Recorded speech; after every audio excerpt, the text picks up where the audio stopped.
Good afternoon. Welcome to the Glendale Water and Power Commission meeting. Today's date is December the 5th, 2011. Can we please have roll call? Commissioner Jamian? Present. Commissioner Armenian? Present. Commissioner Dentler?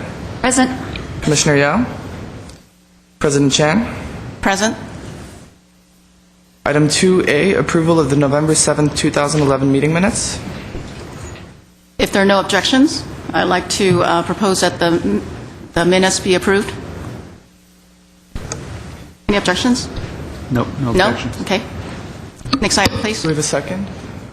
I'm sorry, let's ask for a motion, and then if there's no objection, I apologize. Okay, we need a motion for that? I move approval. Second. Okay. I guess we can say all in, All or minutes are. All those in favor, say aye. in favor, say aye. Any opposed? Okay, it stands passed. So that'll be our new procedure for, we can just proceed that way without the roll call and... Certainly, we can do that, in particular if it's an item that's not controversial, such as approval of minutes in most cases would not be. Great, thanks. Item 3A, customer service update. Tammy Valier. Good afternoon, President Chan and members of the Commission. Tammy Valier, Customer Services Administrator. This is the first quarter report for 2011-12. I don't think you'll find many significant changes, but if so, just stop me along the way. I'd be happy to answer any questions. During the first quarter, we answered 31,500 telephone calls. Projected out, that's 126,000. That's about 7% more than last year and about 22% higher than our base year. I really don't think it's that significant because we're having a substantial project right now, and we do receive calls from customers regarding their smart meter installation and general smart meter questions. We also did have an influx of calls in July because we were delayed with some of our bills, which I'll tell you about later in this presentation. But overall, I think we're right on the mark as far as the last 3 years. Our abandon rate was higher than the goal of 3%. However, there were specific incidents that contributed to our lost calls. For example, there were 2 power outages in September, and there were actually 10 instances of our CIS system being down. That's very unusual, but because we had system integrations and interfaces with the MDMS, we actually expected to have some downtime. So the 4.5% abandon rate really is due to specific incidences and not due to lack of staffing.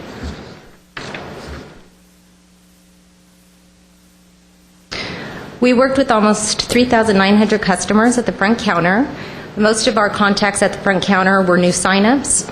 We also have many customers that come into the office because they have to show documentation. For example, with the FACT Act, they have to prove their identity with either a name match and Social Security match through Experian. And if we don't get that, then they need to actually come into the office and show their identification. We also have customers that typically walk in to get a school letter. And of course, at the first quarter, July, August, and September, we have a lot of new sign-ups. And then, of course, they're starting new school and enrollment. So that's why they're coming into the office.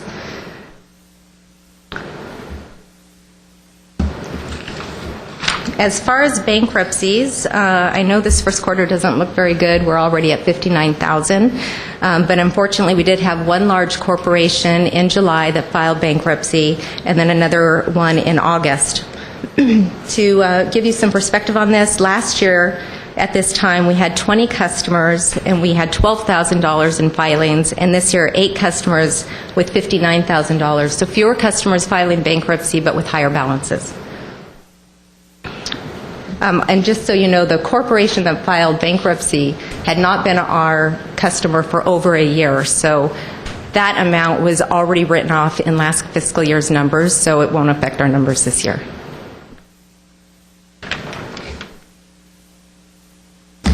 I'm really pleased with our write-off. Our write-off to revenue is 0.12%, and we're right back to where we were prior to the economic downturn, I'm sorry.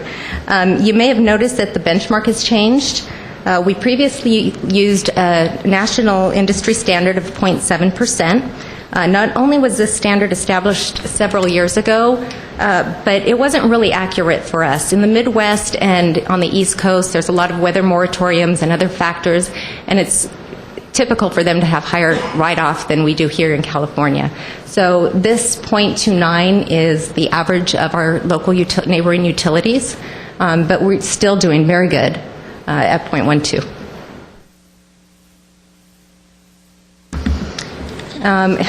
The payment arrangements just don't seem to change. They're projected to be $23,000. That's what it's been for the last 3 years. And I've mentioned this prior, that customers, most of customers that make payment arrangements are the same customers that call us month after month. And it's usually just a timing schedule. It's our bill cycle with bill date and when they get their paycheck. And so these customers are just off cycle with when they pay their bills, and so they have to call us on a regular basis and make payment arrangements.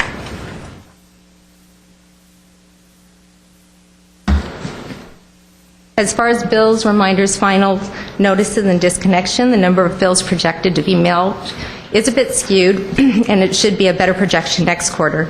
The reason for this is that there was a delay in mailing bills at year end, so the decrease in the number of bills you see last year, the 517,000, actually got a lot of those bills that should have been billed in June were rolled over and billed in July. And the reason for that delay really had to do with the smart meter installation. When a meter is installed in the field, there's a lot of work on our end in the back office that has to take place before we can actually bill a customer. So we have to remove the meter from the CIS system. We have to install the new meter. We have to reconcile the two reads before we can actually prepare a bill for the customer. So the meter installations were happening faster than we could actually keep up with.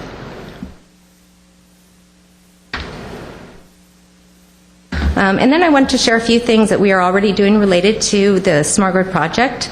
While we're not billing through the system yet, we are doing a lot of testing, such as parallel reading meters, both manually and through the system. We're also testing meter functionality and how to integrate these new features into our customer service operations. So just during the testing, we conducted 82% of our move-in and move-outs in the office. 46% of our disconnects were done from the office, and 50% of the reconnects. And of course, the benefits that we get are the reduced truck rolls and the improved customer service response time, and then prompt closing bills and reduction in customer bill adjustments.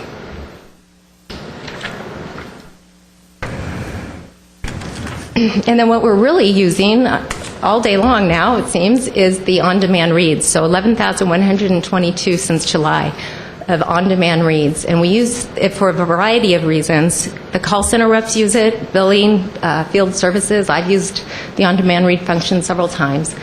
Special reads, so if a customer calls and they're questioning the amount of their bill, we can go in right away and verify that the read that the meter reader received was correct. Access issues.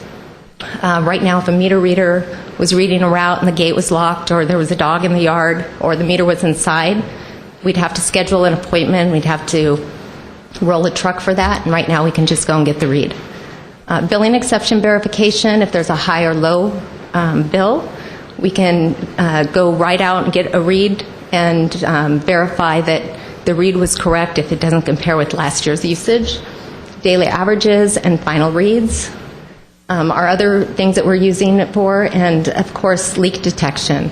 The leak detection has been really exciting for us, and I think it's benefited the customers, and they like it a lot. We are actively looking at meters that never go to zero, which is an indication of a leak, and we will notify the customer. And a lot of these are handled just on the phone. We'll let the customer know what's happening, they'll walk their property, and they'll find the leak. Some leaks have been because the customer called us regarding a high bill, and we're able to look at the information and let them know that there's always continuous flow on their meter and that they potentially have a leak. So we've found them both ways, both customer and staff inside. And then, of course, just enhanced customer service and information that we can provide to customers. We're able to look at their data and really help them resolve some of their own issues. So, for example, we seem to be using it a lot for water, but a customer may have a high water bill, and we can look at the data and we can let them know that, every day for 2 hours you're using water, and they may think their sprinkler system is only on 3 days a week when it's really on 7 days a week. So we're really helping the customers and being proactive with them, and we've had a lot of really good feedback. That's all I have for you today.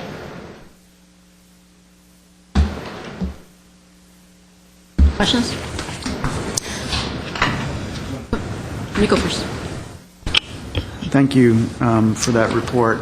I have a couple questions. So, on payment extensions granted, you mentioned that it seems to be pretty much the same pattern in terms of people with their, I assume, their paychecks coming and going, and what times of the month they're paid, et cetera.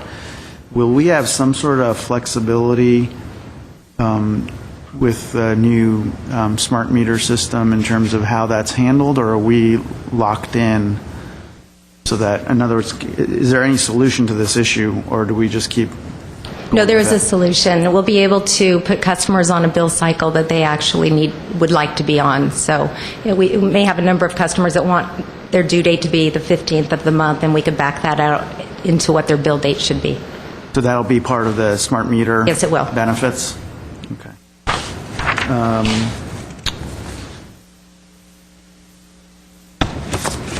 Question.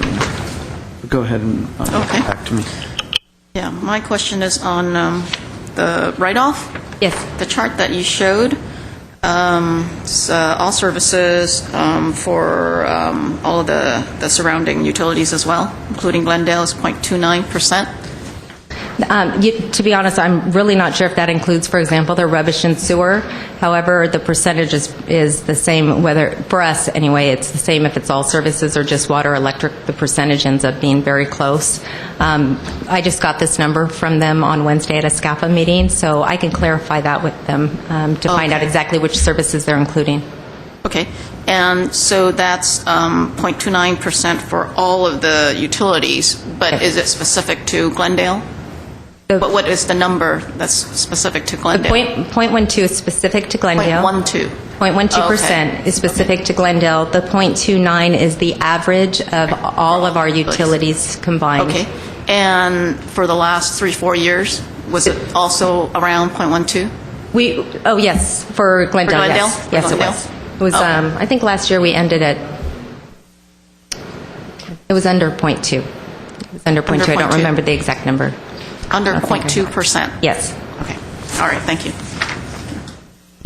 I remembered my question on slide 5 on bankruptcies. So you mentioned the majority of that amount was a single customer in terms of having to write that off or balance owed. Is there any hope of recovering that amount? I don't think, one of them I know has not been, we haven't received discharge notification yet. I'm not sure about the one that we had in July. I don't think either one have actually been discharged yet, so there's always hope, but it's unlikely. Very few seem to be dismissed. We're pretty low on the priority list. Very low. Thank you. That's it? Okay, next item, please. Oh, excuse me, hang on. 3A. Oh, I do have a public speaker. Mr. Herbert Milano, please.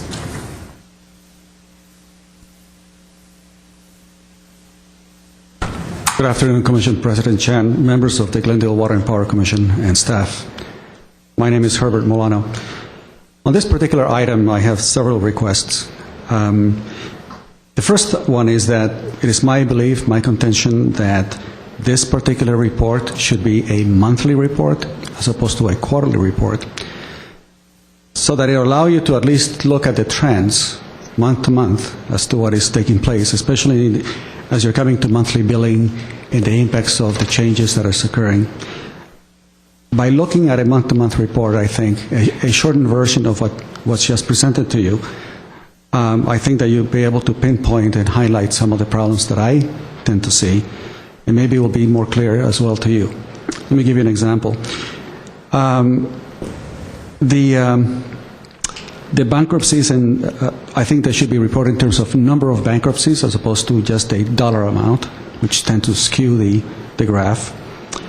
The write-offs should be by customer. How many customers, residential, the Glendale Water and Power had as far as write-offs. The number of payment arrangements, again, by customer. The number of disconnects by the individual or the household. The calls volume, I would be interested in finding out how many of those complaints are due to claims of high bills. This past year, when my water meter was replaced for the new electronic meter, my water bill turned out to be 50% normal, greater than normal. And I keep a fairly close eye on those bills and keep all my records going back years, and I actually graphed it out. And you could actually see the significant spike. I requested for additional substantiation of why it was incorrect, and the correction was made, but it was not made to my satisfaction, because after that, for that 1 month, the increase was incredibly significant, and to my satisfaction, it was not corroborated properly.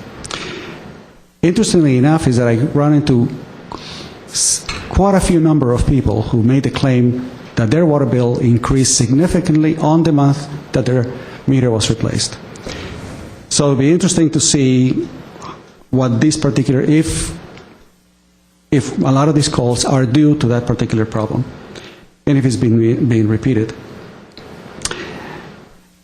I also would like to request yet again that when we take a look at the number of disconnects or the number of notices of late payment, that we be given that number according to the zip code area. Because there are many areas in Glendale that are fairly well off. Wealthy areas that have, should we say, 1 and 2 income families that earn more than $100,000. So if you have a particular number, I would like to ask and request again that this commission request from the Glendale Water and Power that we be given that information by zip code, and ideally to find out on a typical year, someone living in zip code 91205, how many residents there receive at least one notice of 48-hour notice of shutoff. Because as we are going into the future to address issues of rate increases and rate changes, it will be interesting to find out how those rate changes are impacting those zip codes where families are having the toughest time meeting those bills. I think it is the just thing to do that kind of evaluation. And one last idea is that as the number of customers receive go to an electronic or payment over the web, I don't see the point of actually now having a combination bill where you have the trash and hazardous materials and other charges on the water bill. If somebody spends electronically, then there is no additional cost or benefit in lumping them all together because they're not being sent by surface mail. So why not separate and give a customer a clean water bill for just the water charges? I think it will be very indicative as to what happens when a customer chooses, should we say, to pay their water bill out of their limited funds, and then now they're perhaps late on some of the other charges, but they don't necessarily belong to the Glendale Water and Power. So the objectives of going online, I think, can give you opportunities to do the billing a little differently. Thank you. Thank you. Are there any other speaker cards for that item? No. Can I make one comment Please. about Mr. Milano's comments?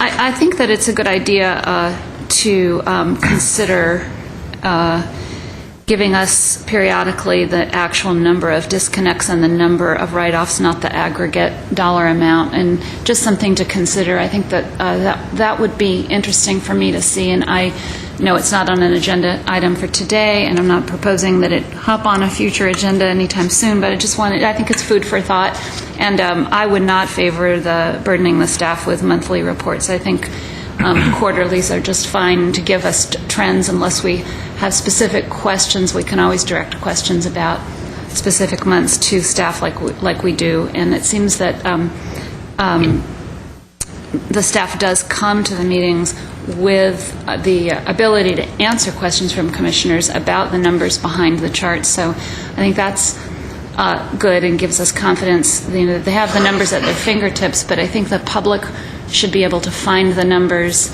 on a quarterly basis, at least on the topic of the disconnects and maybe the number of write-offs. So just wanted to throw that out as food for thought. I think the numbers should be discoverable somewhere in the public record. So just one commissioner's comment on that. I do have a question on the bill as well. There are reasons why we have other charges there other than water. Would you like to elaborate, Glenn? We have the ability at GWP to do the billing, and so we have been charged for many, many years for doing the billing for the city. It's certainly a cost savings, a significant cost savings, actually. We did the numbers a couple of years ago for the city for us to continue to do that. So it's an efficient way of billing. It works. Okay. Okay. Next item, please. Item 3B, update, water rate redesign, Peter Kavunas. Madam Chair, members of the Commission, my name is Peter Kavunas. I'm the Assistant General Manager for Water with Glendale Water and Power. Good evening. It's my pleasure to give you an update on the discussion with City Council last week. We met with City Council at a special meeting of the Council at 9:30 in the morning last week. We presented to City Council two options for moving forward with a rate redesign and revenue increases. The first option was the option that was recommended by staff, and it was to increase revenue for the utility after a rate redesign, same as was presented to the Commission. The recommended staff option was to increase revenue by 3% a year for the next 4 years. At the Commission's recommendation, we also presented another option to increase revenue by 2% the first year, 2% the second year, 4%, and 5% on the fourth year. Will Dan, the consultant, was there to also present, again, an overview of the design for the new rates and why the design was being proposed at this time. And, we also presented answers to questions that City Council had raised at the joint Commission Council discussion that we had approximately a month and a half ago. Presented answers to questions on the impacts to the CIP, cost-cutting measures the utility has put into place, necessary reductions in service to contain cost, and also answers regarding personnel management and not only the numbers of personnel and management, but also the cost of salaries and benefits. We presented the pros and cons of the two options of rate of the revenue increases and answered questions in a discussion session. Overall, it was about a 2.5-hour discussion with City Council.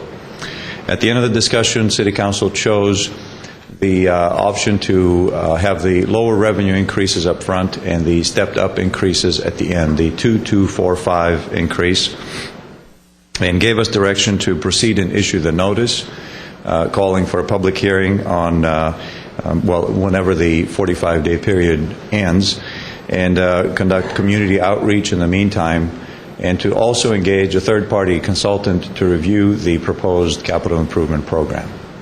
So at this point in time, we're moving on all those fronts. The Proposition 218 notice is nearly ready. As you can imagine, we're putting a lot of care to make sure that we're describing the rate redesign very carefully so people can understand it, making sure that the rates are portrayed accurately on there. We're also looking at the community outreach and how to make that as effective as possible, learning from the efforts of the past. And on that front, what we have so far is we've identified 3 community meetings that we'll do in the evenings in the north, in the south, and in the West Glendale area. And taking note from Commissioner Armenian's comments in the past, instead of just simply asking the community to come to us at those dates, we're also making a significant effort to go out and find where the community meets on its own. So we're reaching out to every community organization that we know and we're connected with and asking them to host us in the period of time between now and the introduction of the ordinance. And so those would be daytime meetings at the time when various organizations around the community meet, and if they will have us, we will go there.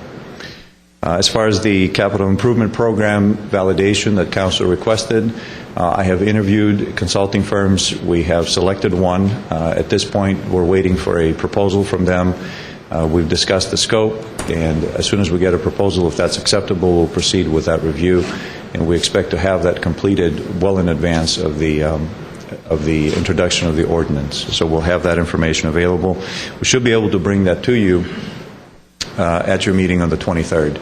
If not a final report by then, something very close to final, and we'll have that consultant come and give you his observations in person. And that's all I have as far as an update on the rate redesign. Comment? One question. How much are we budgeting in terms of dollars for that consultant to do that study? If that's all right with you, I'd rather answer that question after we bring him on board and negotiate the contract with him. It's going to be time and materials, which is the fairest way to do this. If I understand the substance of your question, it is an additional expense, but we agree with the council that it's something that they need to see, they want to see it, so we'll produce it for them. Thank you. Thank you.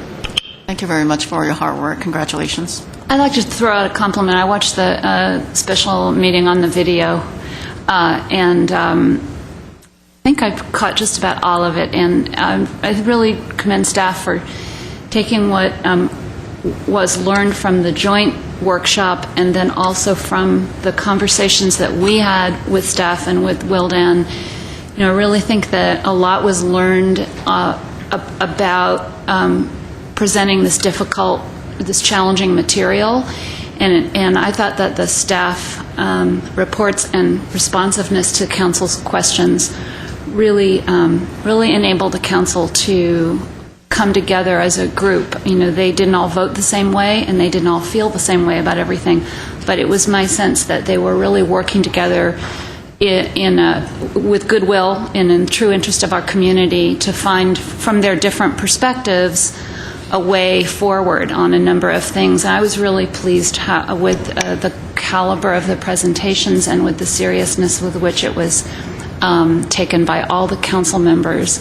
And I was disappointed about the bond. I think that we as a commission could maybe play a role down the line in perhaps if there's an opportunity on our agenda to come back to educate us as commissioners about the nature of bonds, the fairness, the equity issues of saddling future generations with a fair share of costs for future projects, et cetera. I mean, there are different ways to look at it, and I could see different philosophies on the council. And since that's going to be an item that has to be held off and addressed at a later date, maybe the commission can also be helpful on that in some way. And last thing I wanted to comment about the presentation to council. You know, we have a new city manager coming on board and said farewell to our previous city manager, and I think it's a great opportunity to educate our new city manager about our infrastructure needs, and I hope that staff will be taking him out proactively, showing him the projects, and I hope that our new city manager will take a fresh approach in hearing from staff, from department heads, and I thought it was evident from the city council meeting that some of the projects that have been deferred for a long time and some of the planned and projected future construction projects really need to be explored more with council, and they need to learn more about them and maybe be taken out to see some of the past and future projects. So anyway, good work, and I thought it was an excellent council meeting. Thank you. Thank you. If I may say so, it's all teamwork, and I think all of us take that to heart. I think the interaction we've had with the commission was very educational. Obviously, it helped. It's notable that council was 4-1 in favor, and that's a very strong statement, which I'm sure will serve us very well. And it also indicates that we were able to convince council that management's recommendations are legitimate. Thank you. Thank you. We have a public speaker. Mr. Herbert Milano, please.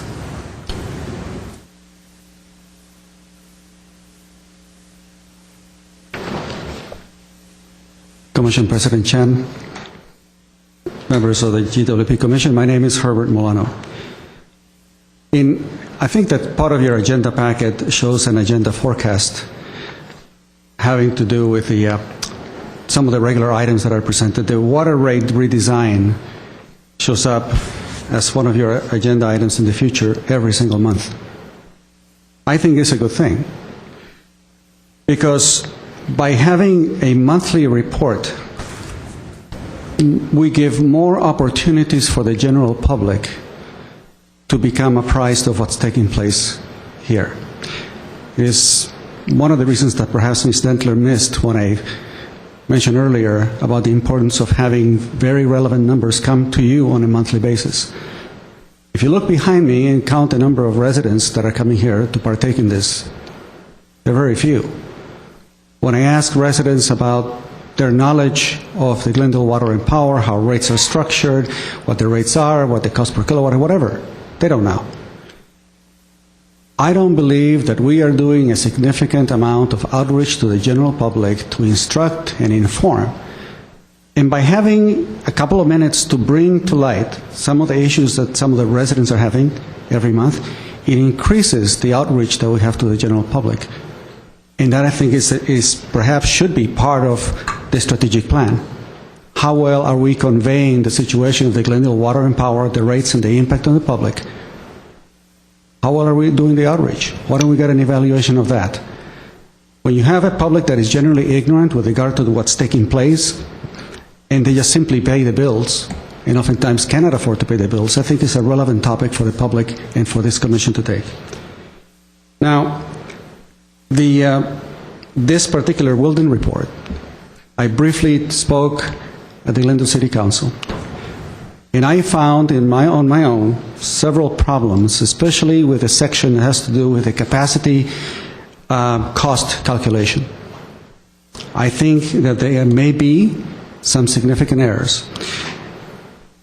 And we did not have an opportunity, especially with the limited time, to basically bring that up for discussion. I did ask for one of the cards of one of the gentlemen from Wilden. I don't speak lightly about these things. I taught cost accounting at the college level. So when I come before you, it's not to waste your time or to be disingenuous about these things. It's that I think that a report that is complex, where you're going to have some pretty complex programming to put it into place, it's going to be incredibly difficult to explain a bill to a customer when there are apparent errors in this. And I would challenge you to explain to me how the variable cost and capacity costs are calculated in this document. And I'll bet you anything you'll find that a challenge. So I'm thinking towards the future, when customers begin to get these variable rates according to the overall city usage, and according to the various different months and so forth, and how these things are going to ever be explained to someone who's getting this particular variable rates changes in their water bill. And in the future, it's going to be something similar in the electric bills as well.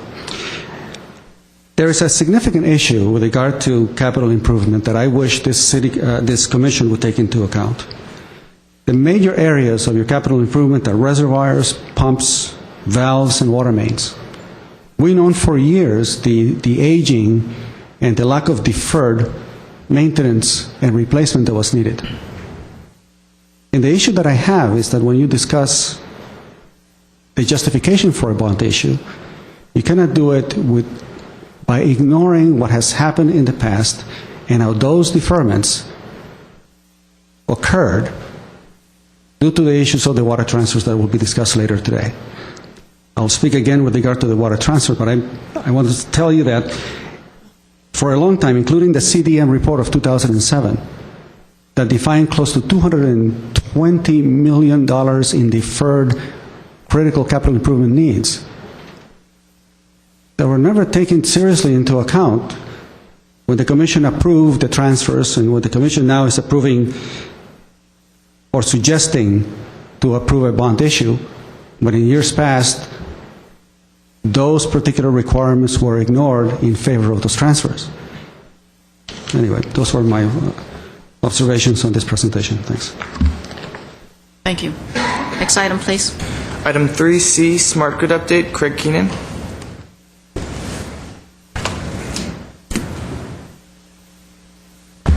Good afternoon, Madam President, members of the Commission. I'm Martin Powers. I'm a Public Benefits Coordinator for Glendale Water and Power.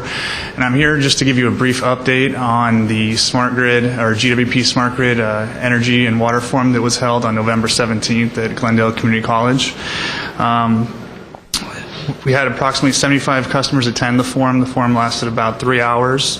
The panelists consisted of Glenn Steiger, GWP's General Manager, who provided an overview of GWP's Smart Grid project, the budget, and what the future of Smart Grid is for Glendale. Our second panelist was Dr. Rajit God. He's the director of the UCLA Smart Grid Energy Research Center. And Dr. God's discussion focused mainly on some of the research that UCLA is doing with regard to Smart Grid and the overall societal benefits of Smart Grid. Jim Scholder, our RF technology consultant, he discussed radio frequency standards, health effects, and the FCC regulations.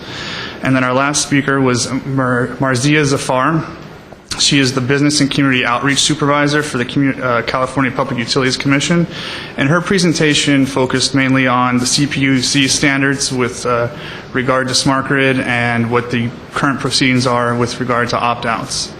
I have a slide up here where we've loaded a copy of the presentation or a video of the forum up on our website, as well as all of the presenters' PowerPoint presentations, which is available to the public. And we've also made DVDs for folks who do not have access to the internet. They can call 818-548-3884 to request a copy of the DVD. So if I'm willing to answer any questions that you might have. I just want to make a comment that I attended the forum and I thought it was very informative and well prepared.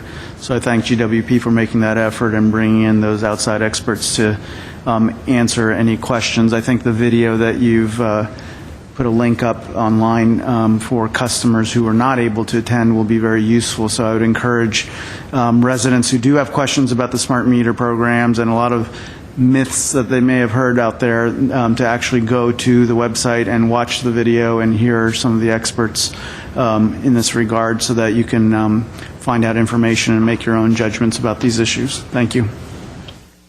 I want to diddle Commissioner Armenian's comments. I also attended. It was well done. Thank you very much for your hard work, Glenn, and staff. I have a question. My question is actually for Mr. Steiger, but it's about that night, if that's okay. I don't mean to put you on the spot. I watched the video from home, so I wasn't there, and I didn't watch the entire video, so forgive me if you might have covered this by the very end. I ran out of time, and I didn't watch the end. Also, forgive me if my question was covered prior to my appointment to the Commission. It's possible that the Commission discussed this topic with Mr. Steiger before I got here. But my question, Mr. Steiger, concerns a comment that I heard you make in answer to a member of the audience that night who wanted to know the impact on jobs of the smart metering.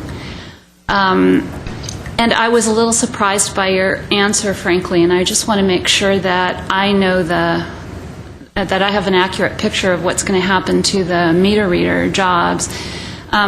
Because you gave a kind of a good news, rosy picture for the audience that night, and had I not had some conversations with some meter readers myself, I would have thought the picture was really a rosy one. And I want to get a reality check, because you said in your when you were asked what's going to happen to the jobs, you said that by and large the meter readers are content, are happy with what's going on, that they are by and large going to be retained within the department, within the utility.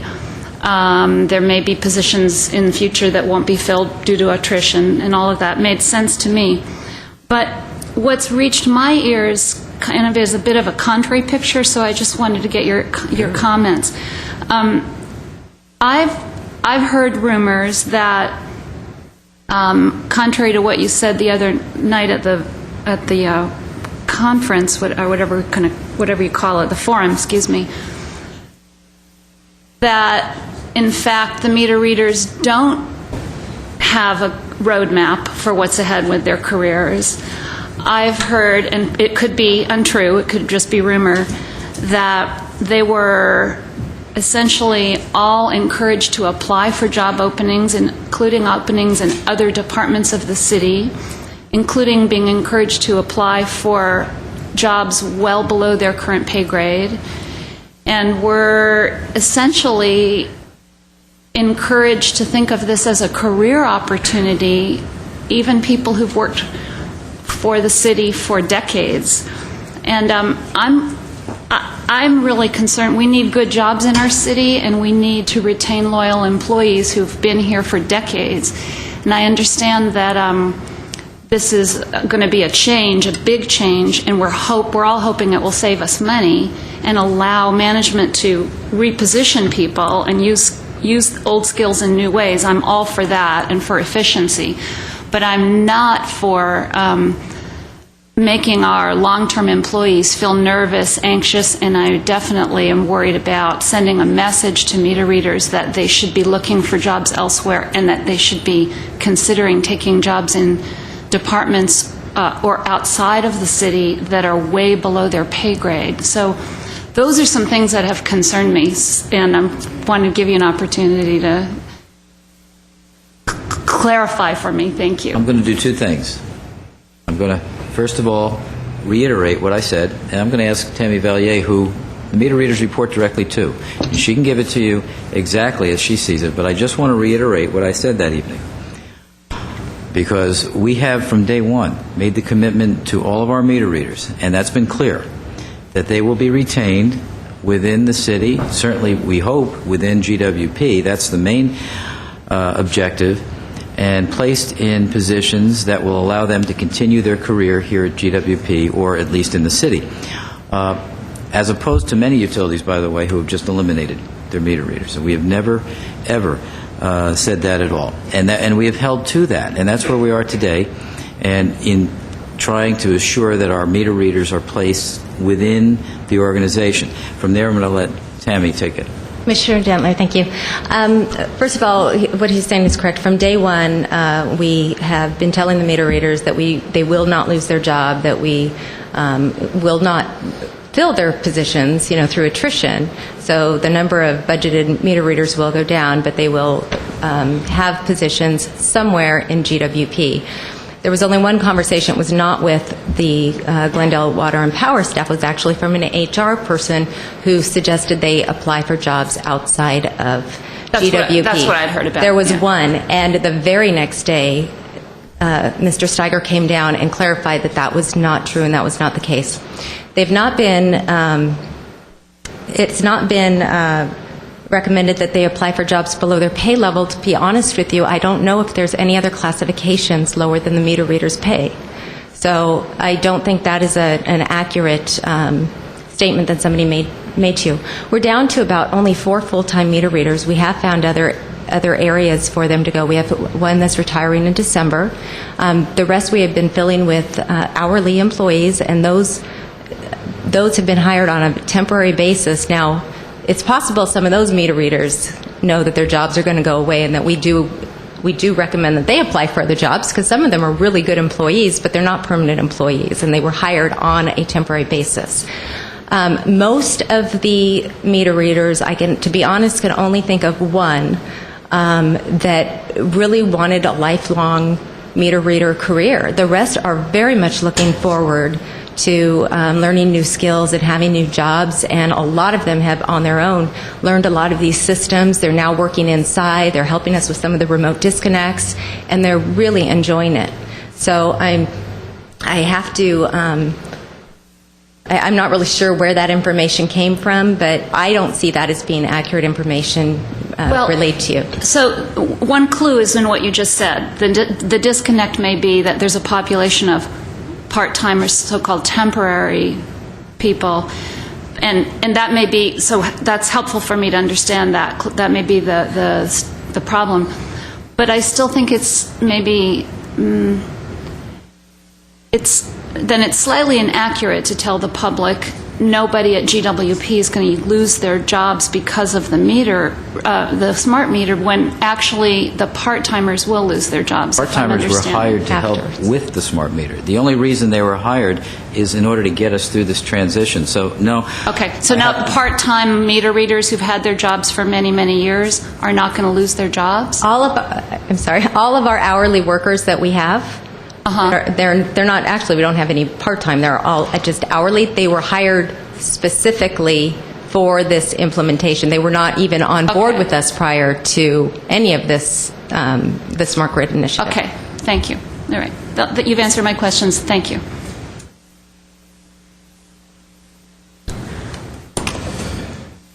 No other questions? Okay, we have a public speaker. Mr. Pasarella? Pasarella.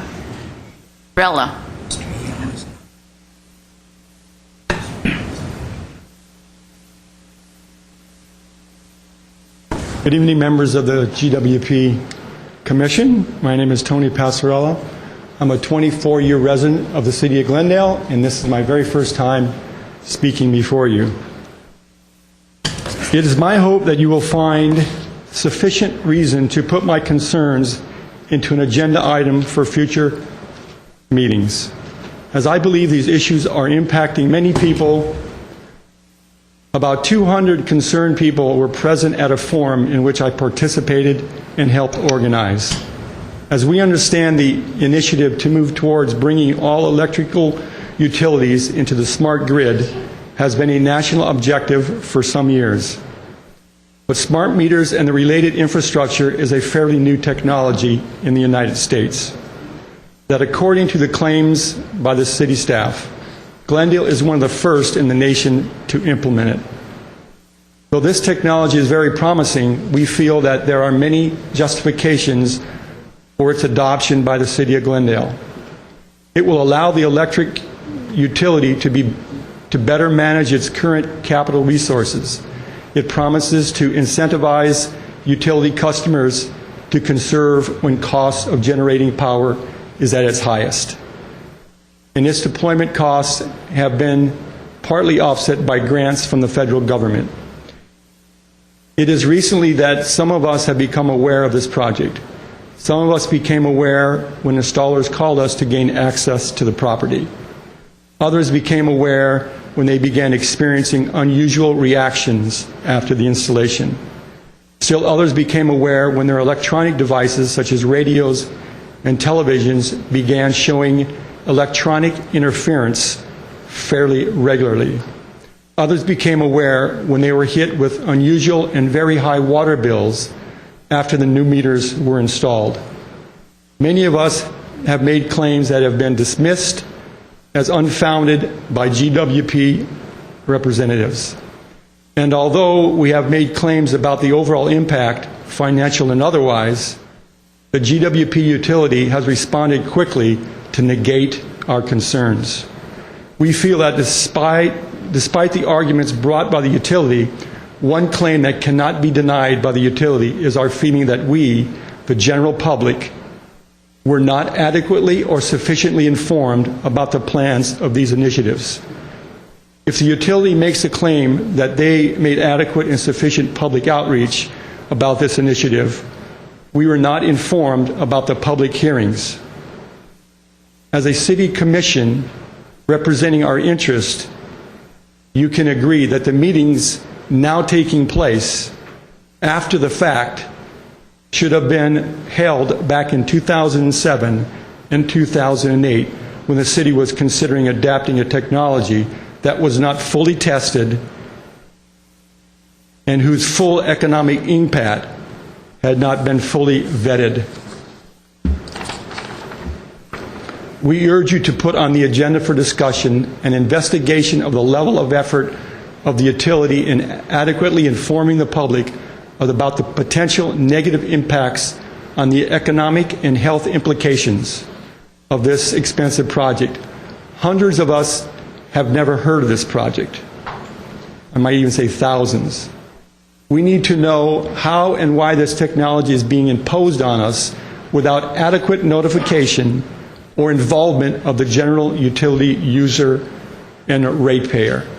Such agenda item must take place before the City Council finalizes its rate structures and goes further to solidify the smart meter project as a binding and obligatory technology for all utility users.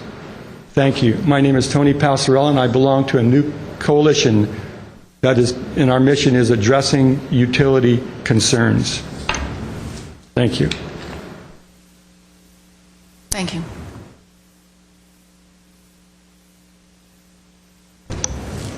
Okay, next item, please.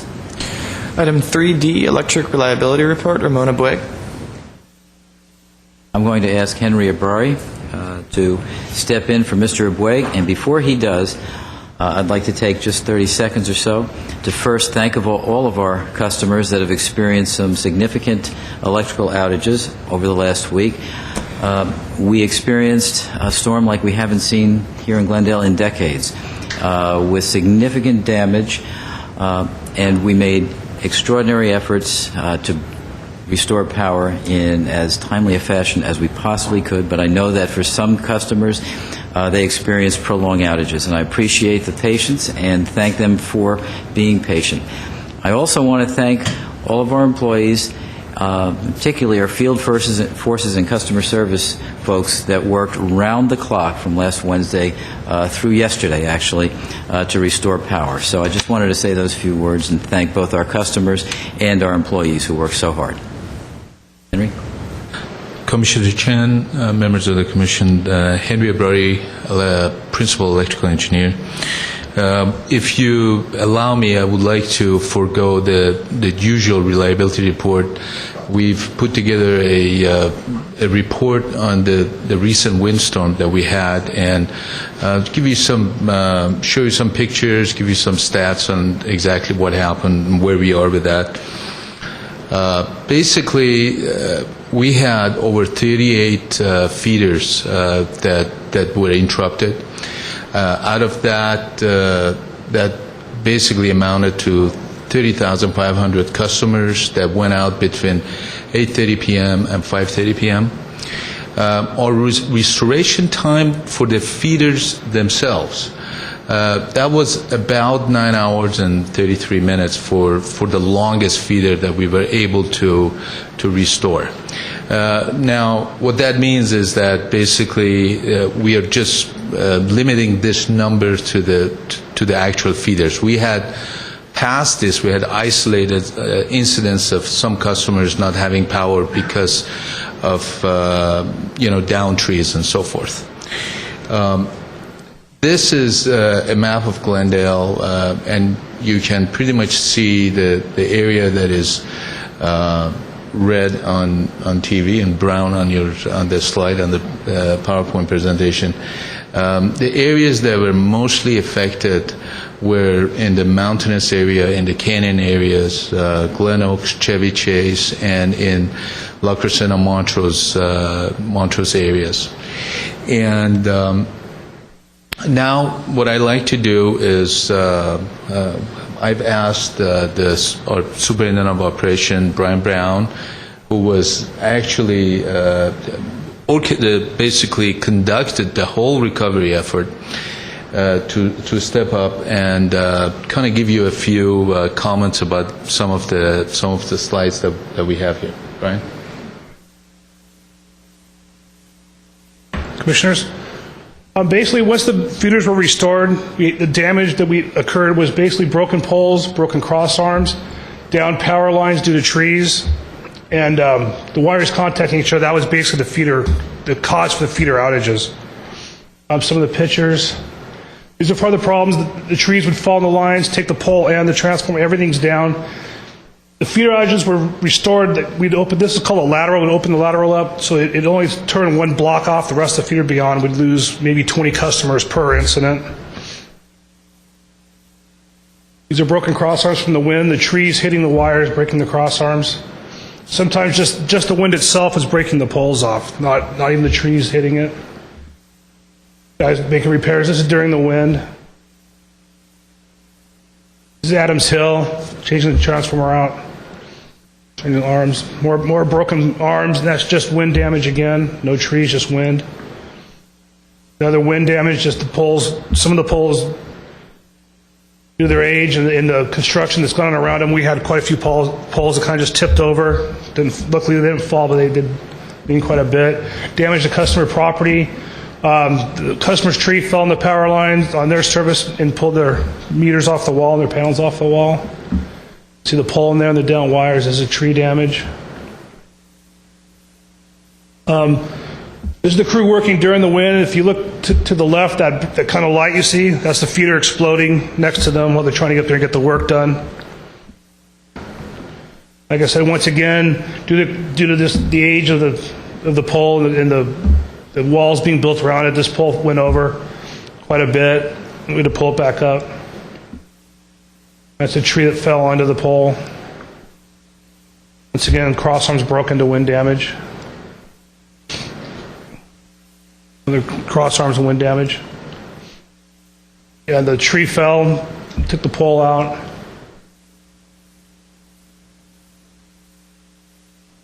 Basically, we ourselves had four overhead crews out.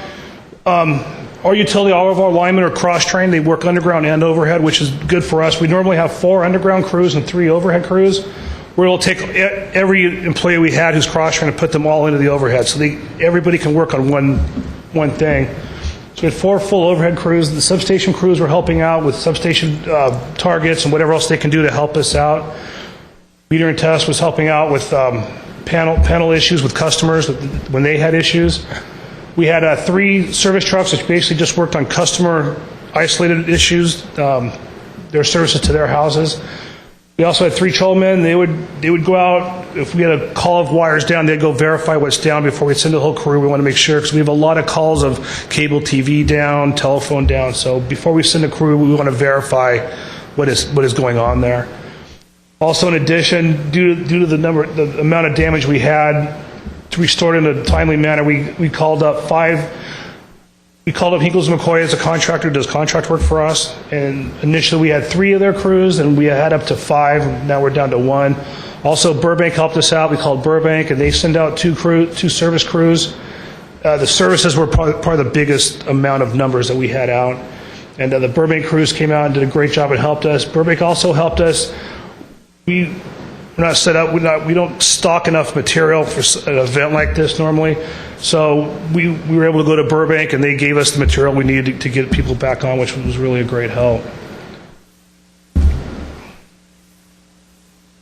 You see the total crews and total trucks that we had out. Initially, the crews we had 16 people come out the first 7 hours. After that, we had 36 people, and all those people worked 18 hours on, take a 2-hour break, and then worked another 18. At that point, we got it. The reason we break them up like that, if we bring everybody out at once when they hit their 18 hours, everyone has to take their break, and we have no working done. So we try to bring in crews a few at a time so that there's no overlap. There's no opens. Everybody overlaps, I should say.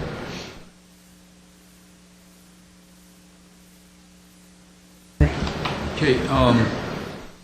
What I like to point out at this point is that all of our services have been energized. We don't have any outages. We don't have any customers out. And I want to talk about how we went about doing this.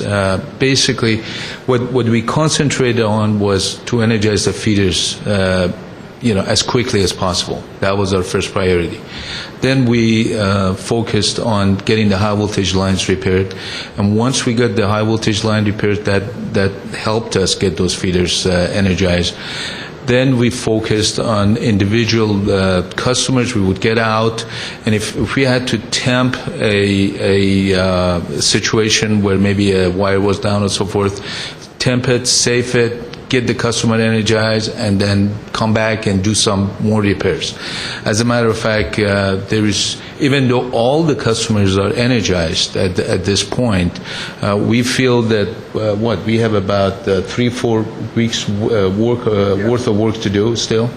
So there's a lot of work still left, and I like to really give credit to Brian and his crews Robert Torres, he's out there with Anthony Silvers.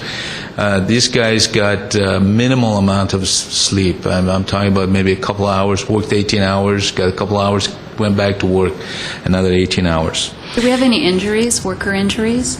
I don't think we did. Yeah, Great. but we didn't. The conclusion is that obviously the outages that happened couldn't be avoided. These were very strong winds that broke poles, cross arms. We had 9 poles broken, I think, not 12 poles broken, and as we talked about, many of the crews worked up to 18 hours continuous.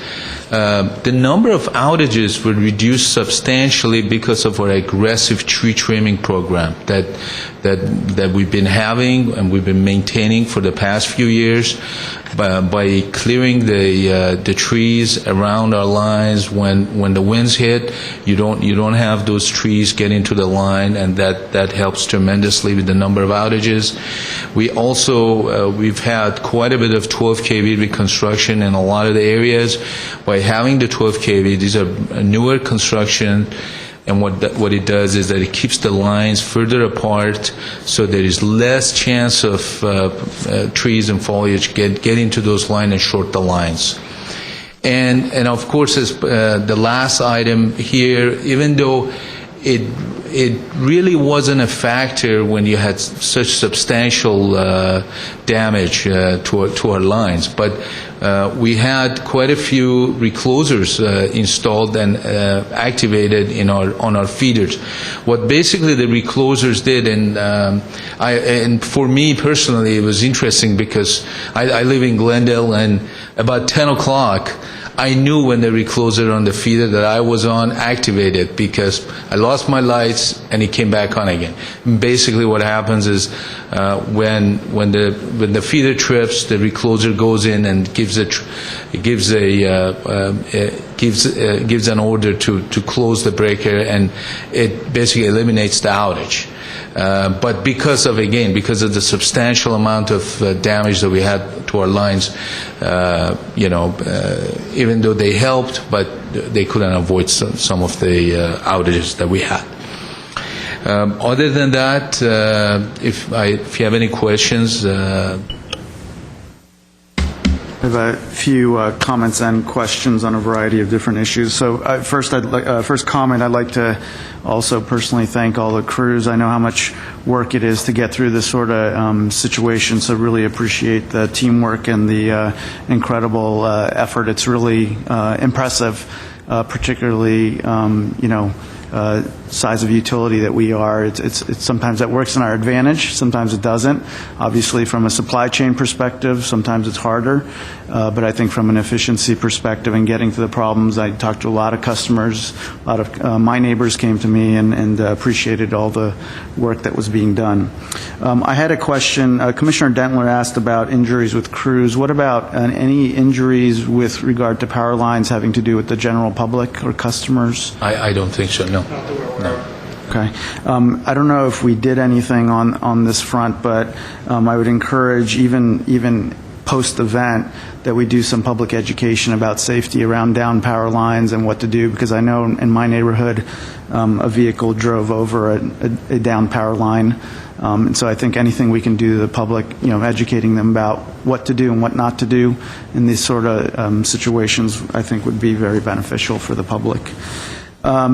Second question I have, I imagine you're going to do this, but do we have any sort of sense of the assessment of the financial costs of the damage and how that's going to hit our budgets? Not at this point, but we have special project numbers that we've been using, so we should be in a few days we should be able to tally that up and get a number on what was the actual damage dollar-wise. Okay. I'd be interested. I'll propose it when we get to next meeting's agenda, but I'd like to, if you'll have that report by the next meeting, that'd be great to revisit that, so that while it's fresh in people's minds.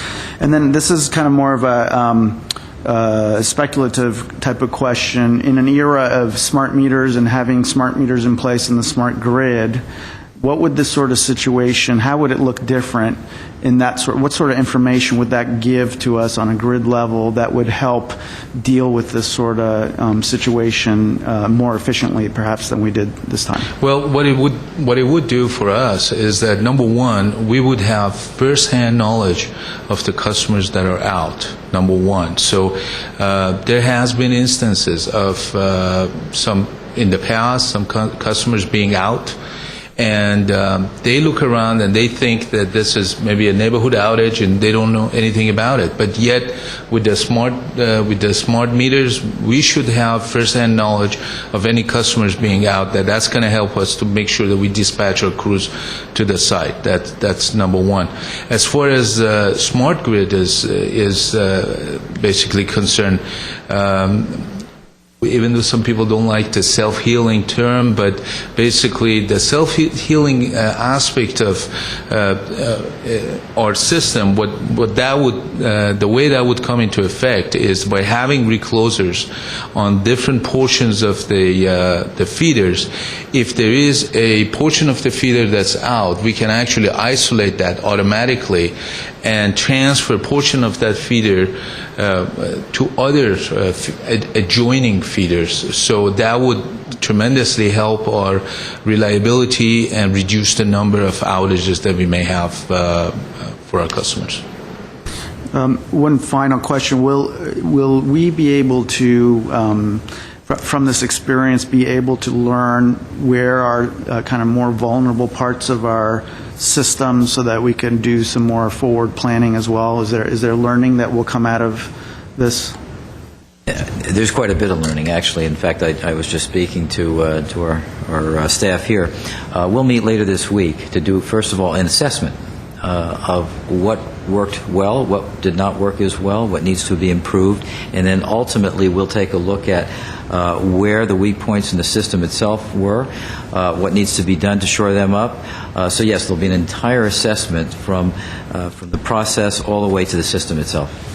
Right. I appreciate that. I think that also would give us an opportunity to take a look at our emergency preparedness. I hate to be the sounder of doomsday scenarios, but I think that this is we should consider this a drill in terms of what we experienced. And if we were in an even more serious situation, like an earthquake, a serious earthquake, I think this will give us a sense of kind of how we can be more prepared for that, since that's a never-ending process in terms of continuous improvement and looking at those things. So whenever staff is ready, I think we should agendize that sort of item. Thank you. You can't tell now when my house is lacking power. I'm confused. You said the smart meter would have let the utility figure out each customer who was out. You didn't know that before? Well, you wouldn't know unless somebody looks at the light and sees the light is out, and they would call the utility. And let's say, what I'm talking about is an isolated incident. Let's say a tree branch falls on a service and severs the service cable and de-energizes only one or two houses. We have no way of saying that, because when we look at a feeder, which is feeding a whole area in our dispatch center, we'll see that feeder as being energized. We have no way of knowing if a particular house is out. I see. Okay. So this is how this will actually pinpoint exactly when a meter is out. I think that's a really important piece of information for the public. If I didn't know that, there's a lot of people who don't know that. I want my utility to know that my house doesn't have power for hours, so that's good to hear. Yeah.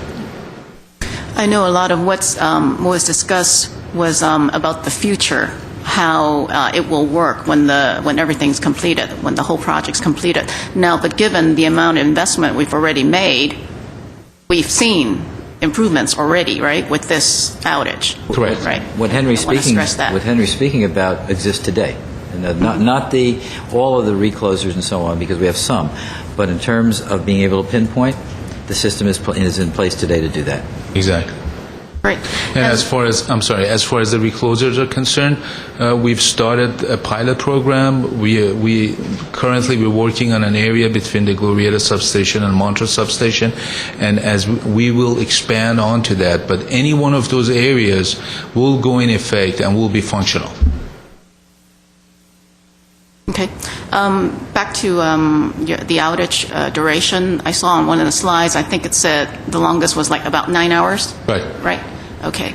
I noticed that Edison was having the distribution centers passing out flashlights, water, ice, and all that. At what point will Glendale be doing something like that? Like, was that on anybody's minds at all? Or because maybe it was only 9 hours, that was not considered? It was considered, and actually it was done.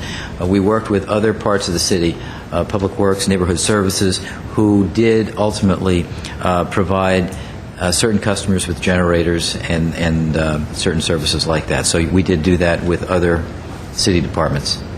Okay, and where was that advertised or announced? Well, we worked with the individual customers that Individual were out. customers? We knew oh, who, okay. yes, we knew who they were. As you were going. Oh, yes. Okay, I see. Yep. Well, great. Thank you so much. Congratulations. I personally really appreciate all the work and the dedication of the whole crew and your staff. Okay. Thank you. Let's see. Thank Can you. we get a copy of this report since it was just done? And also, I think the council it would be beneficial for council to hear things like percentage of poles that are over 50 years old, the crossbars. I mean, you know, when we're learning from this, I think that helps point, just as we say on the water side, you know, we need to educate our community and our council on the aging infrastructure. So when I hear poles are cracking or going over partly because they can't withstand the wind because they're so old, that we need to bring that to the community's attention. Okay, next item, please. Item 4, oral communications. One speaker, Mr. Herbert Milano, please.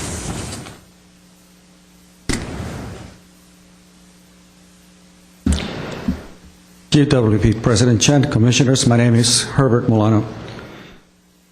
I want to speak to you concerning the financial reports as they are presented. Next week is the usual delivery date of the financial reports for the city as a whole and for the Glendale Water and Power.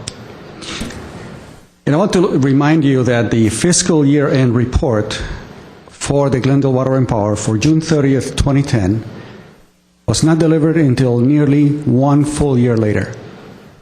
No explanation has ever been given to the public for that delay. And I think that the public and you deserve an explanation why it took that long to release it. It is my contention that just about any company, regardless of size throughout the United States, reports their state of financial reports 3 months after the end of the year, the fiscal year or the calendar year. Yet we wait 6 months, during which time significant decisions concerning the city's finances and debts are being made without the public's knowledge, and I think that is absolutely wrong. No city should go into additional debt or into multi-year contracts without getting the most recent and effective financial reports. Why is it that we don't do that? I spent the last 6 months watching and observing decisions that are multi-year, in the tens of millions of dollars, and no financial reports to be basically provided to the public. It is my contention that because these are proprietary funds, that they should be reported and we should be receiving monthly financial reports from the Glendale Water and Power. I don't see the reason. They may say that it is difficult because you have a percentage of completion issues on so many different capital projects, but most companies do that anyway.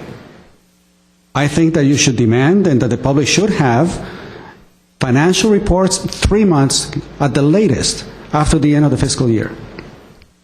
I also like to address another issue that has been in contention for me and that I presented before the audit committee and before McGladrey and Pollen, who are the auditors. There are significant issues concerning the accuracy of these financial reports as they appear.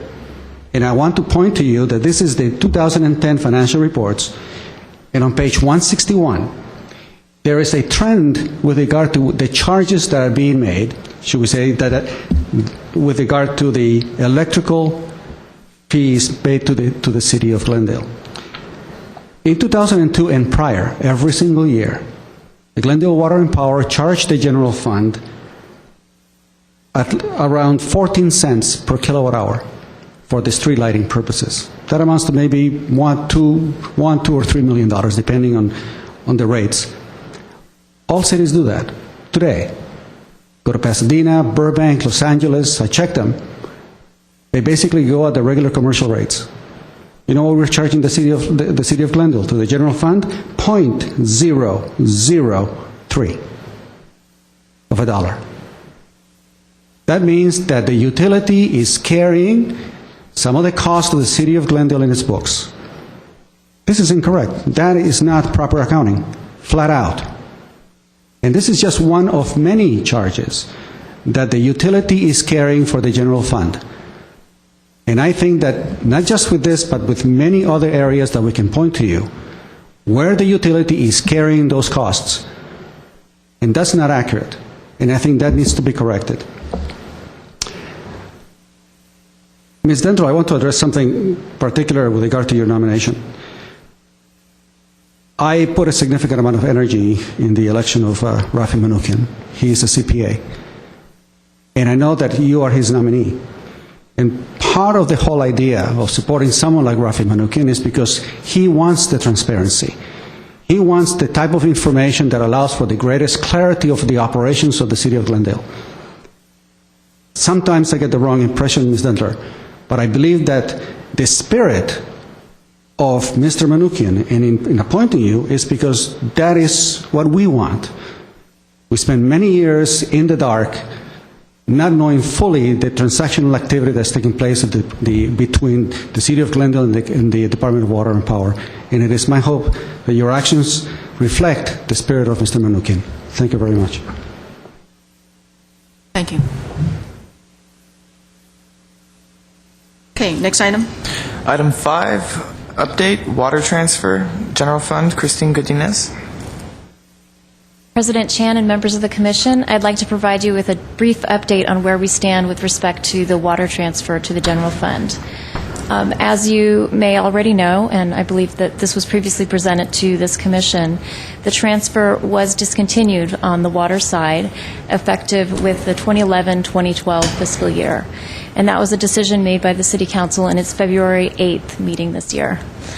In the February 8th meeting, the City Attorney provided an overview of the law with regard to Prop 218. This was also previously presented to this Commission, so I won't go into great detail with regards to that. I did provide copies of that report to you, and I believe it's in your packets. And I'll also point out that there are copies in the back of the room, and they're available online for any members of the public that might wish to take a look at that. But just very generally, high level, Prop 218, which was adopted by the California voters in 1996, is called the Right to Vote on Taxes Act. And it applies to, among other things, it applies to property-related fees. And it sets certain procedural and substantive restrictions on what can be done before a property-related fee or charge is imposed or increased. You know, as with any proposition, it took some time to flesh out what exactly the law meant. Oftentimes they're drafted in ways that are a little bit unclear, and one of the lack of clarities was what exactly is a property-related fee. That was clarified in 2006 with the passage of a case called Bighorn Desert View Water Agency. And in that case, the court clarified that water consumption charges are considered property-related fees. Therefore, whenever you increase those types of fees, you have to go through the Prop 218 process, which requires, as you know from our water rate discussions, it requires noticing to the public and an opportunity for members of the public to submit written protests to a fee or charge. Other substantive requirements of Prop 218 require that the fee or charge cannot exceed the cost of service to each parcel, and that you can't charge fees for general governmental services. So this called into question the water transfer To the extent that those rates are being captured in the water fee, there could be an argument made that those would be considered unconstitutional under the Prop 218 requirements. So the city attorney and the City of Glendale commissioned a study, which was undertaken by Wildan Financial, and to evaluate whether the amount that was being transferred from the water surplus fund to the general fund was supported by burdens placed on the general fund by the water enterprise. And Wildan did a comprehensive look at it and concluded that there are some bases for justification of the transfer, but in large part, those costs are already being captured and being charged to the water fund. And therefore, in February, the city attorney, as I mentioned, presented a recommendation to the city council to discontinue the transfer, and the council adopted that.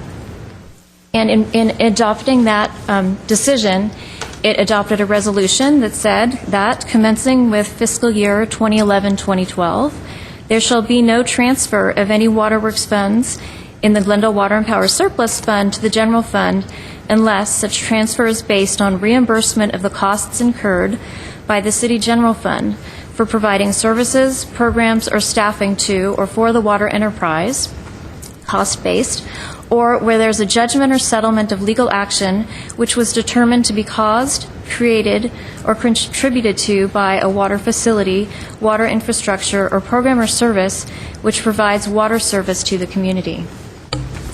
The City Council also adopted a motion which directed staff to continue to identify, assess, and refine the costs which are incurred by the general fund for providing services, programs, or staffing to the water enterprise. So that's a little bit more detail than I intended to give, but that's essentially what occurred at the February council meeting.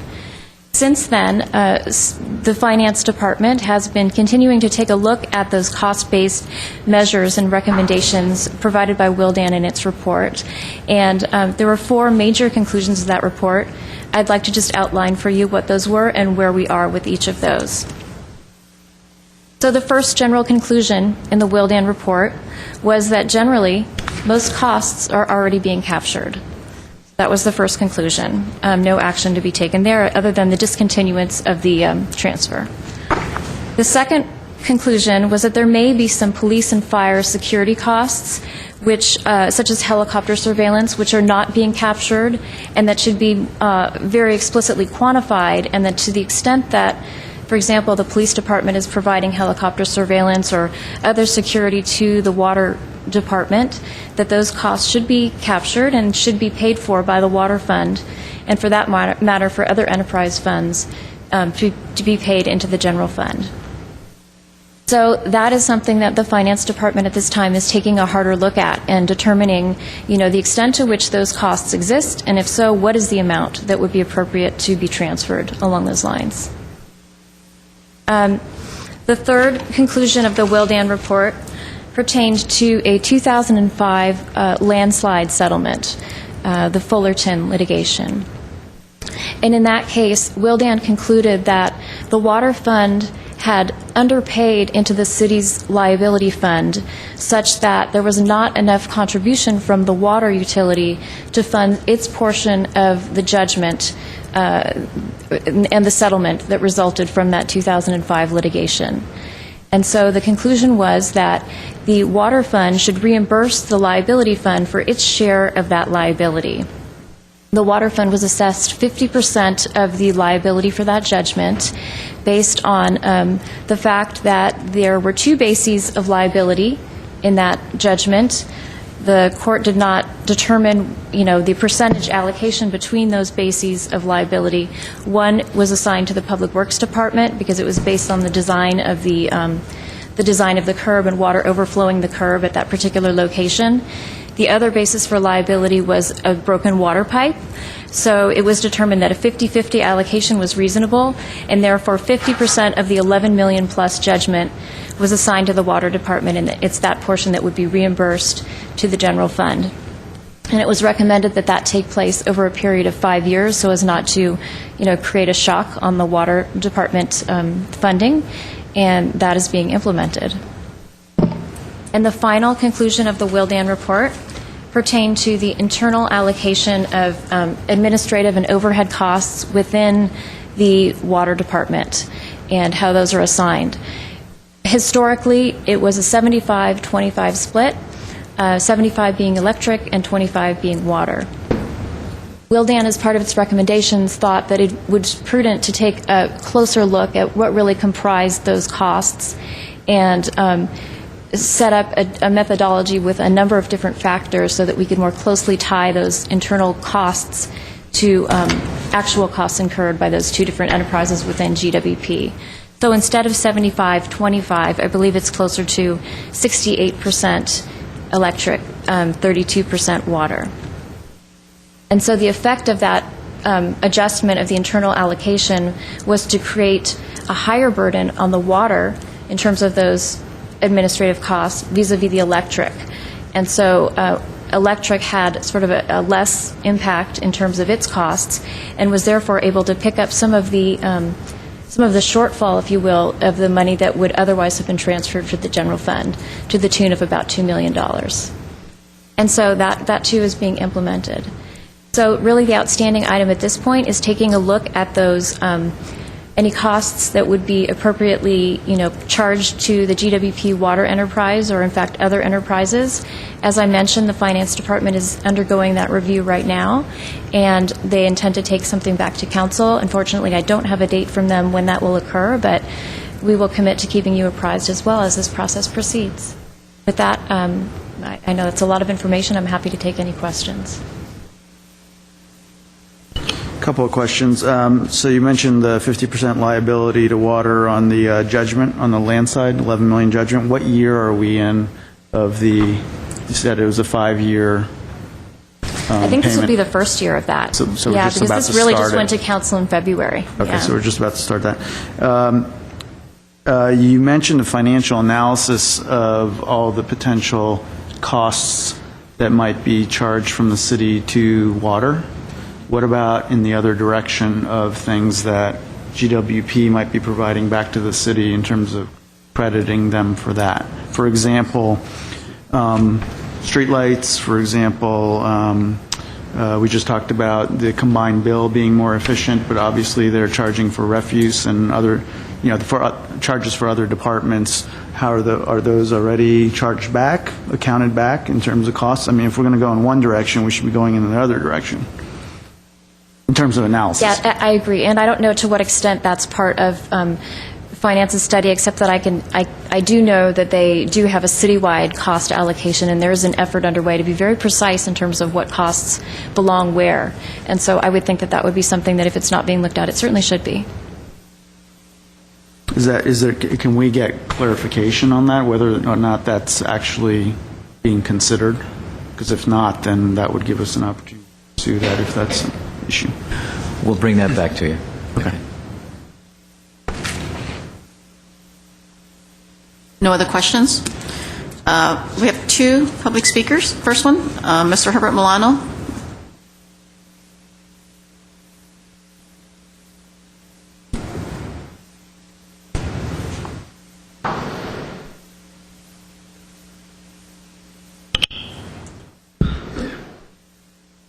Members of the Glendale Water and Power Commission, my name is Herbert Milano.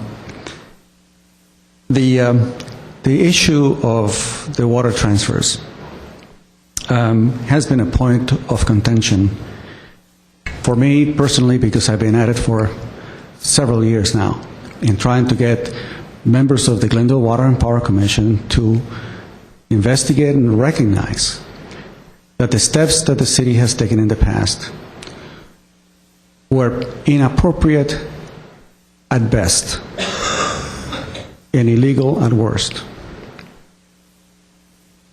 I requested information through the California Public Records Act on the meetings attended by the City of Glendale staff, including members of the City Attorney's Office. Because on a yearly basis, the Southern California Association of Governments have these meetings in which there are a significant breakout session concerning legal issues the city's faced. And year after year, Ms. Entler, they've discussed precisely the problems and the risks involved with regard to the city's adherence to Proposition 218. And warnings were being given on a yearly basis. This was not some type of misinterpretation of what the law requires. These meetings that occur on a yearly basis stated very explicitly the level of risk that the cities had in moving those funds from the water utility that were desperately needed over into the general fund. This past year, the city moved about $4,100,000. The year before the same, the year before the same, and so forth. So if you count for the last 10 years or so, you transferred over $20 million, maybe $24 million, from the water utility to the general fund. Precisely during the same period of time when the reports, like the CDM report of September 2007, explicitly said that you had $222 million of critical capital improvements that were needed. How can that happen? See, when the public comes to you, especially people in the public that are knowledgeable and they care to spend the time to read these documents and investigate, and we want clarity and transparency, we don't get that back because the city knows very well what it is doing. And the management knows very well what it is doing. When the city hires a company like Wilden, they're not accountants, they're not attorneys, to give you an opinion on a legal document, that's inappropriate. 2 years ago, the city hired an outside firm to do a comprehensive allocation study of all the departments in the city of Glendale. These are professional accountants for which you pay, the city pays significantly for those reports. I looked at those allocations and I looked at those reports and I have copies of them. But then the city did not like what that particular consulting firm provided. They needed another consultant who will come in and give them the information they needed, a justification for charging city expenditures by the Glendale Water and Power. So if you look at it all together, you have not just the water transfers, but a continual effort to charge the Glendale Water and Power with costs that pertain and remain, they should remain in the general fund. For some people, you may say, well, what's the difference?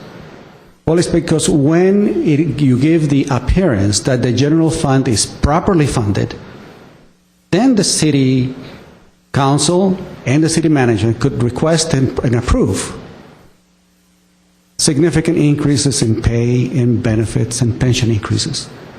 And that's what's hitting through the back door through the Glendale Water and Power, and that means that the ratepayer, instead of approving taxes like the California Constitution provides for us, we're getting a back tax through the Glendale Water and Power through increased rates.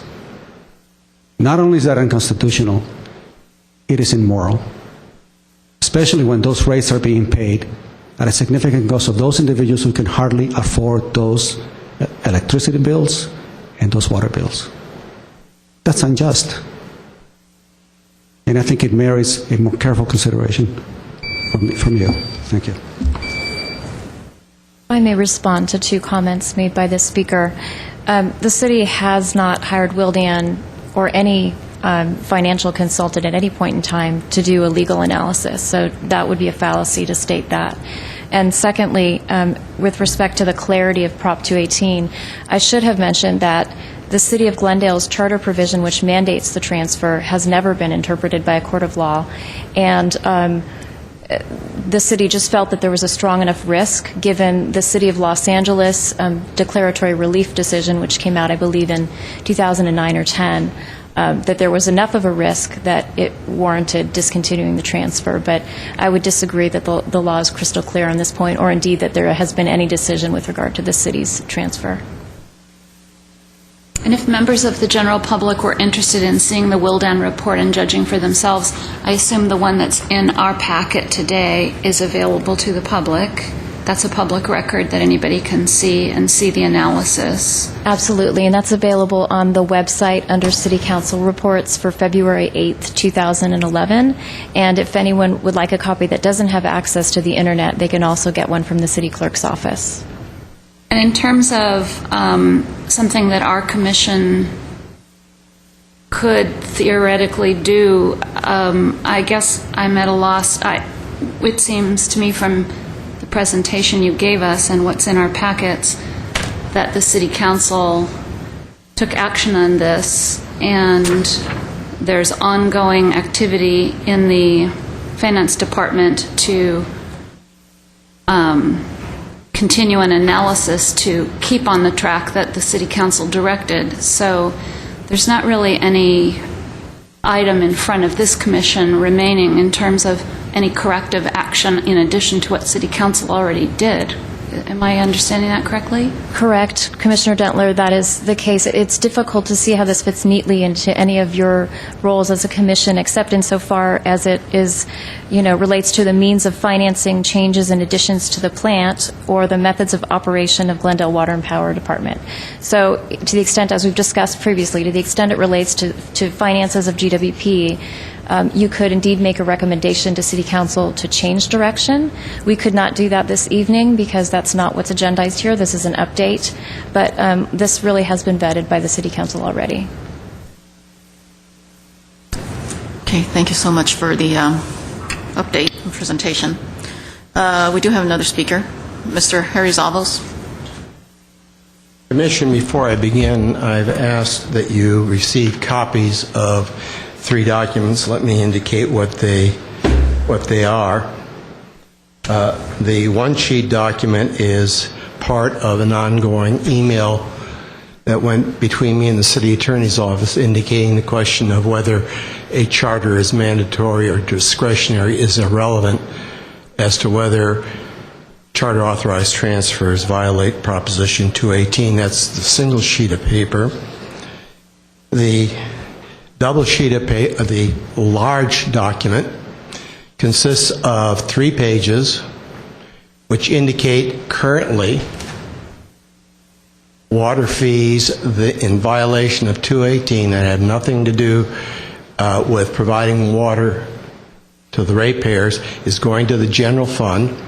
The reason it's thick is because there are several exhibits that are referred to by that 3-page document, so you can go to that exhibit and see whether what I'm saying is in fact supported by that document. It took a long time to put together, and I would hope you'd do me the courtesy of at least reading the 3-page document, even if you don't go to the other to the exhibits to see the basis on which I make those statements. And that document also includes the outlines of the reimbursement funds to the general fund that Wildem suggests. And finally, I've given you a 2-page document that covers the Gladys Street transfer, which is also in the larger document, and which I hope to read if I have time, so that the public can hear what I have to say. But if that's not the case, at least it'll be there for your records. Council, Commission, my name is Harry Zavos. I was just trying to explain that. My name is Harry Zavos. I'm a resident of Glendale, and the first issue I want to address has to do with the concluding comments of the Deputy City Attorney suggesting that there's still room, there's an open question as to whether the funds transferred pursuant to the Charter violate Proposition 18 or Article 13D of the Constitution. It is unambiguous. On page 2 of the report that you received, it's unambiguous and states that Article 13D, by its terms, applies to charter authorized transfers. It applies to charter authority. It is also clear in that report itself, the city concedes that as a general proposition, whenever there's a conflict between the Constitution and a charter, the charter has to give way regardless of the character of those charter provisions, be they mandatory, discretionary, blue, green, up, down. The general proposition is, and that just makes logical sense, because charter and charter cities and their powers only exist because the Constitution creates them and confers them upon charter cities. Furthermore, on page 5, the City Attorney's Office expressly concedes that with regard to 218, the fees collected, and I quote, still must give way to the California Constitution in areas such as the matters encompassed by Proposition 218. So first, it applies to charter cities. Secondly, no doubt if there's a conflict between the charter and the Constitution, the charter must give way. And then finally, the Article 13D of the Constitution makes it clear, and I read, revenues derived from the fee or charge shall not be used for any purpose other than that for which the fee or charge is imposed, and no fee or charge may be imposed for general governmental services. Essentially, it says you cannot take government fees and transfer them to the general fund where they're not used to provide water for the ratepayers, which is the basis for charging the fee in the first instance, and where they are used for general governmental services. You don't need a case interpreting a mandatory provision. What you need is a case which indicates that the clear language of what is here in the city attorney's own report doesn't mean what it clearly says it means. Now, I have only 16 minutes left. All right, I leave it to you to read about the document, this two-page document. I wish I had a chance to read it, which indicates that the Wildam 50/50 allocation isn't supported by the case decision. The case decision is given to you in this packet, and underlined portions indicate the basis for my comments. I hope you will read them. Thank you. Thank you. I just have a question for Ms. Godinez. I know we were just talking previously when Commissioner Dentler brought it up in terms of what is within our purview and what isn't, but just as a hypothetical example, if we were to talk about transparency of what people are paying in their bills as GWP customers and had a discussion about showing it clearly what amount they're paying that's being transferred, whether it be electric or water, for whatever rationale, would that be within the purview of this commission? I'm looking at your powers and duties under the municipal code and trying to determine how that would fit in. You have the authority to investigate the operations and facilities of GWP and the need for changes in its operation and to make recommendations to the city manager and council accordingly. So I think arguably, yes, it would fit within that. Your duties are advisory, as you know, but certainly within that context, I think it would be appropriate. So not the issue itself, but kind of how it's presented, How it's perhaps. presented to the public, I think that's appropriate. Mm-hmm. Thank you.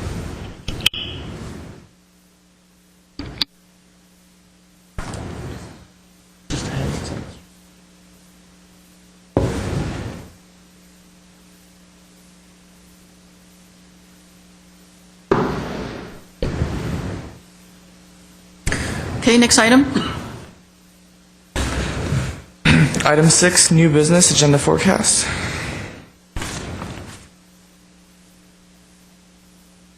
Any new business?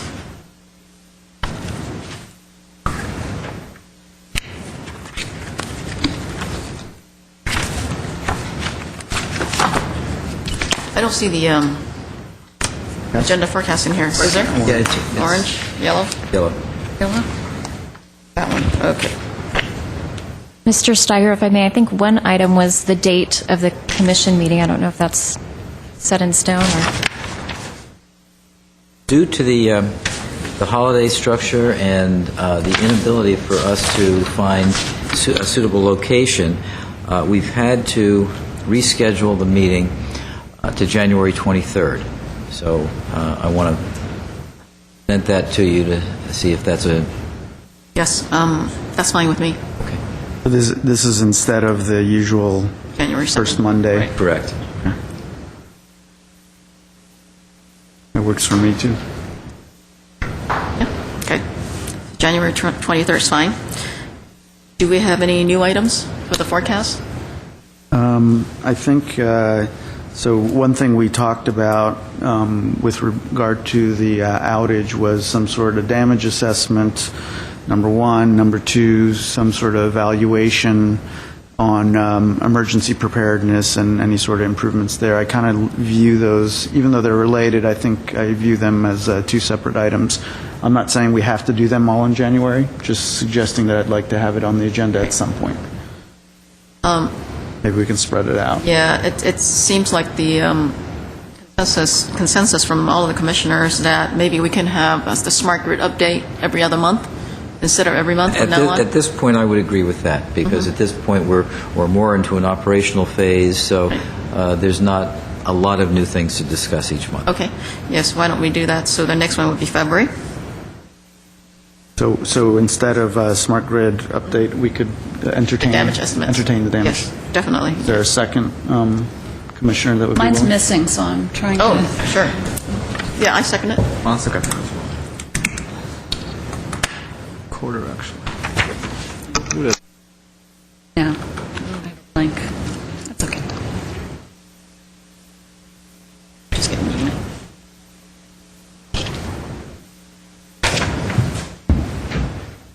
And with the strategic plan quarterly scoreboard update, the next time we see it, please remember to show the previous, at least one previous Yep. quarter or even two, as it was discussed in our last, one of our previous meetings.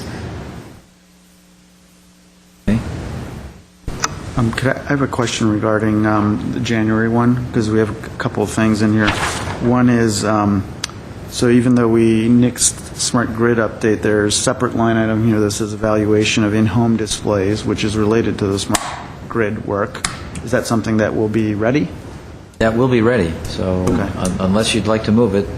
No, I just wasn't wondering why it was split. And the second question I had is, what is the reevaluation of electric rates? What exactly do you anticipate discussing there? At this point, we are going to start discussing a rate redesign, similar to what we just did on water, but for electric, Okay. which will include, of course, different types of rate structures, time of use, and The so on. process, And the process for doing that, yes. thank you for that clarification. On the customers, if I may, on the customer service update, I wondered if my colleagues had any interest in the idea of the reports showing us the actual number of disconnects, write-offs, rather than aggregate dollar amounts. I thought that was a good suggestion from the speaker. If it's not it sounds like a number that the staff has anyway, so they could easily put it into the report if It can be done. Yeah, I would support I'll that. second that. Yeah, would too. Fairly Yeah. easy to do. But you're not suggesting anything different in terms of Date? the date on the March agenda item? No, I just thought that would give the staff the heads up that Yep. by March, if we could carry those actual numbers rather than the aggregate dollars on the written report. And then the agenda items that say water rate redesign TBD on pretty much every month, are we going to have things to talk about? We should. If not, we'll remove them. But it'll be similar to when we started to do the water rate redesign, where we had an update pretty much every month on that for a while.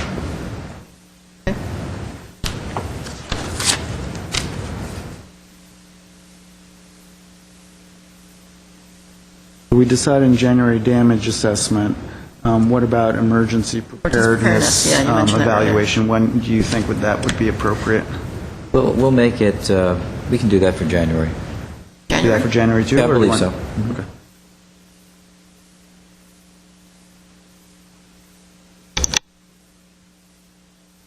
And regarding the bond, you'll I'm sure you'll keep in mind to come back to us later in the year as things unfold with council's timeline of when they're curious about the bond, and I think that's good to put that on an agenda item in sync with council's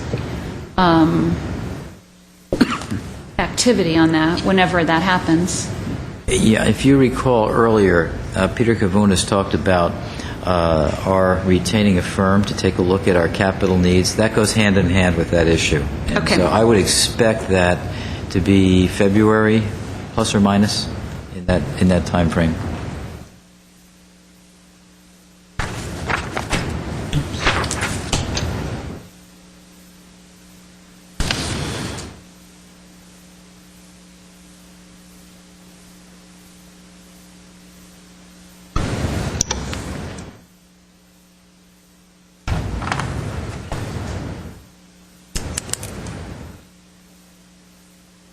Do we have anything else? That about covers it. Okay. Do I have a motion? Meeting adjournment? The motion to adjourn the meeting? Have a second? I'll say aye. Aye. All in favor? Okay, meeting adjourned.